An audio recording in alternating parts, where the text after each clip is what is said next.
juga yang salah satu pihak yang menuding ijazah palsu. Mungkin itu sebagai objek pelaporan. Belum jelas juga. Kita masih spekulasi kan. Kita masih gambling semua itu. Kalau dalam konteks sekarang ya saya nggak punya apapun. Orang saya nggak merasa melakukan apapun. Kok saya nggak melakukan hasutan, apalagi ujaran kebencian. Benar-benar semua dalam koridor ilmiah begitu loh. Apa sih cepat-cepat? Adakah sesuatu yang in a hurry gitu ya, gawat darurat sehingga semua orang serasa bercepat-cepat buru-buru untuk menuntaskan problem ini? Padahal ini adalah sebuah problem yang sangat besar, sangat mendalam, apalagi sudah ada korbannya, kriminalisasi. Maka kita semua seharusnya ya, bukan hanya saya sebagai peneliti, tapi kita semua warga negara itu harus bertanya juga, ini kenapa? Kok buru-buru? Kenapa kok cepat-cepat? Kegawat daruratan siapa yang diburu-buru ini? Ada nggak sih yang lagi sakit berat ini sehingga waktu menjadi sangat penting berkecamuk ya dalam benak semua rakyat ya. Kita butuh sekali jawaban. Pelapor ini siapa saja sih gitu? Karena nama-nama itu kan sama sekali tidak dikenal oleh publik ya. Saya sebagai saksi waktu itu atas terlapor Insinyur Haji Joko Widodo gitu ya. Ternyata saya sebagai terlapor itu punya hak untuk melihat.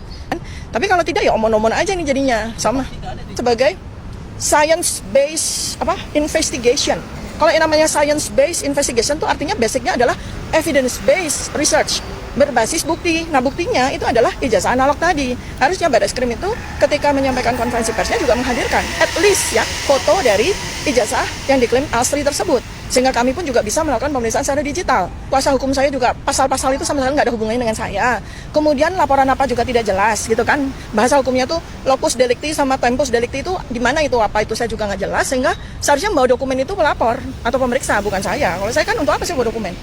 Juga yang salah satu pihak yang menuding ijazah palsu. Mungkin itu sebagai objek pelaporan. Belum jelas juga. Kita masih spekulasi kan. Kita masih gambling semua itu. Karena itu maka ada klarifikasi itu kan kita clear ya apa sih gitu. Nanti setelah saya diperiksa atau memenuhi undangan tersebut ya baru saya akan sampaikan kepada media ya apa saja sih dokumen-dokumen apapun yang mereka tunjukkan kepada saya gitu. Kalau dalam konteks sekarang ya saya nggak punya apapun. Orang saya nggak merasa melakukan apapun. Kok saya nggak melakukan hasutan, apalagi ujaran kebencian. Benar-benar semua dalam koridor ilmiah begitu loh.